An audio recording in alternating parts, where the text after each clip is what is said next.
पिछले 10 सालों से चाट बेचकर गणपत के घर का गुजारा हो रहा था, लेकिन अब उसके चाट के ठेले पर ग्राहक आने कम हो गए थे। क्यों जी, आज फिर केवल 100 रुपए? भला ऐसे घर का खर्चा कैसे चलेगा? भाग्यवान, अब बाजार में एक से बढ़कर एक खाने की चीजें मिलने लगी हैं। सुनो जी, दशहरे का मेला शुरू होने वाला है, खूब चाट बिकेगी तुम्हारे ठेले की। हाँ, गणपत दशहरे के मेले में अपनी चाट लगाता है। मटकी बेचने वाला उसका दोस्त हरिराम भी उसके साथ ही बैठा होता है। आइए आइए, चाट खाइए, सबसे बढ़िया सबसे स्वादिष्ट चाट। आइए आइए और चटकारे लगाइए।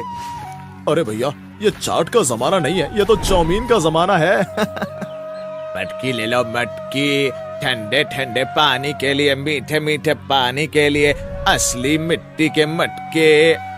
क्यों बेकार मेहनत कर रहे हो? ये जमाना मटकों का नहीं है। न जाने तुम लोग कुछ नया क्यों नहीं करना चाहते। गणपत बहुत उदास हो जाता है। हरिराम गणपत को उदास देखकर बोलता है, क्यों, घर पर इस तरह मुंह लटकाकर बैठने से काम नहीं चलेगा। हम दोनों को अपने अपने परिवार चलाने हैं। चल क्यों ना इन लोगों के अनुसार हम कुछ नया सोचें। अरे भैया, हम लोग गरीब लोग हैं, क्या नया सोचेंगे? कुछ नया करने के लिए लागत भी तो नहीं है अपने पास। अगर तुम कहो तो मेरे मटके और तुम्हारी चाट दोनों को मिलाकर कुछ नया बनाते हैं। मुझे 30% देना और 70% तुम रखना। नहीं यार, अब चाट से काम नहीं चलेगा। ये तो मैगी का जमाना है, मैगी का। बुरा ना मानो तो एक बात कहूँ, क्यों ना हम मटका मैगी ही बनाए? अरे वाह, नाम तो बड़ा मजेदार लग रहा है। कोशिश करने में कोई बुराई नहीं है। तो फिर पक्का रहा, कल मेले में हमारी मटका मैगी बिकेगी। तो फिर पक्का रहा, हम दोनों की पार्टनरशिप पक्की। दोनों घर पहुंचते हैं और पैसे मिलाकर मैगी बनाने का सामान खरीद कर लाते हैं। अरे मुन्नी के पापा, तुम इतने उदास क्यों हो? सब ठीक तो है ना?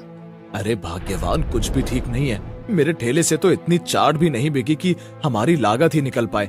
घर का खर्चा कैसे चलेगा, कुछ समझ नहीं आ रहा। माँ, मुझे भूख लगी है, खाना दो ना। हाँ हाँ, चाट खा ले, बहुत चाट बची है।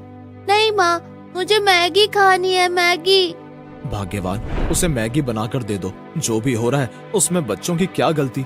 सुलोचना, मैं तो मटका मैगी का ठेला लगाने की सोच रहा हूँ। हाँ जी, बात तो सही कहते हो। ज्यादा लागत भी नहीं लगेगी और बच्चों को मैगी पसंद भी आएगी। अगले दिन से गणपत का मटका मैगी का ठेला लगना शुरू हो जाता है।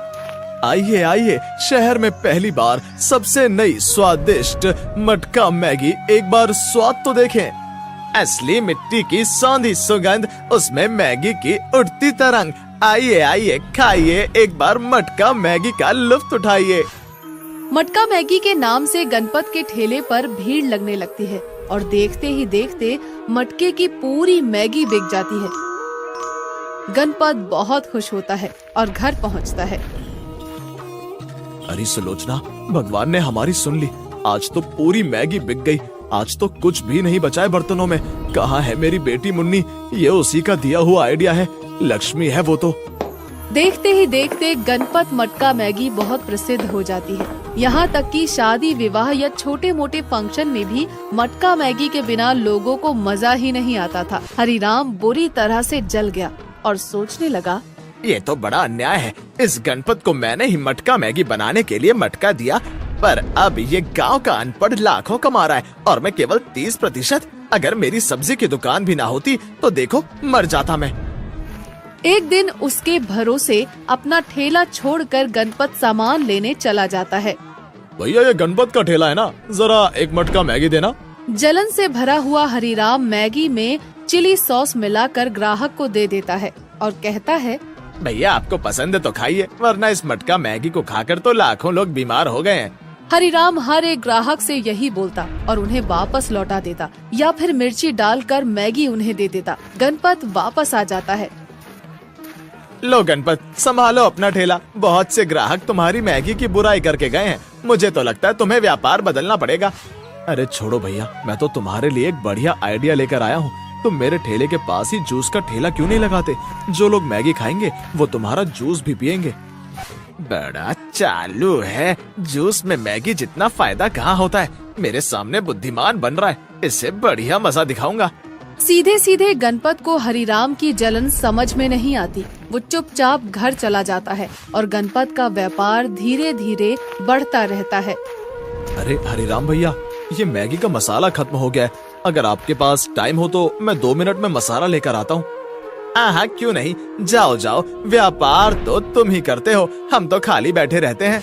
गणपत के जाते ही मौका देखकर हरिराम गणपत के मैगी के मटके में जुलाब की गोलियां डाल देता है और तभी ग्राहक आते हैं। मटका मैगी वाले भैया, जरा एक मटका मैगी तो बनाना और 4 पैक कर देना। मेरे घर बेटे की बर्थडे पार्टी है, मुझे 50 प्लेट मटका मैगी चाहिए। तभी गणपत वापस आ जाता है। क्यों नहीं, आप बस घर पहुँचिए, बस मैं आधे घंटे में आपका ऑर्डर पहुँचाता हूँ। अब पता चलेगा जब सबके पेट खराब होंगे ना, तो तुम्हारा मटका, तुम्हारा ठेला ही बंद हो जाएगा। हरिराम चुपचाप वहाँ से चला जाता है। कुछ ही देर में हरिराम का बेटा सुभाष वहाँ आता है। सुभाष बेटा, आज पार्टी मेरी तरफ से, काफी थक गया हूँ, आज मैं घर जाऊंगा, ये बची हुई मैगी पैक कर देता हूँ। गणपत मटके में बची मैगी हरिराम के परिवार के लिए पैक करके दे देता है। तभी वहाँ वो ग्राहक आ जाता है जो मैगी परिवार के लिए पैक करवा कर ले गया था और उसके साथ पुलिस भी वहाँ आ जाती है। तुमने मैगी में क्या मिलाया था? मैगी को खाकर इनके बच्चों की तबीयत बुरी तरीके से खराब हो गई है, वो लगातार दस्त कर रहे हैं। न जाने क्या गलती हो गई है बाबू, ये तो मेरी रोजी रोटी है, भला मैं इसमें कुछ क्या मिलाऊंगा? मुझे कोई अपने ग्राहकों को खत्म थोड़ी करना है। इन सब बातों से काम नहीं चलेगा, जेल तो तुम्हें जाना ही होगा। हरिराम का नौकर और गणपत चाचा हरिराम बाबू ने मैगी में जुलाब की गोलियां मिलाई थी। नहीं, उन्होंने कुछ नहीं किया, वो तो बड़े ही भले आदमी हैं। जो भी हुआ होगा मेरी गलती से हुआ होगा, मैं जेल जाने को तैयार हूँ। गणपत पुलिस वाले के साथ स्टेशन जाता है, जहाँ उसे जेल में बंद कर दिया जाता है और उसके साथ मारपीट की जाती है।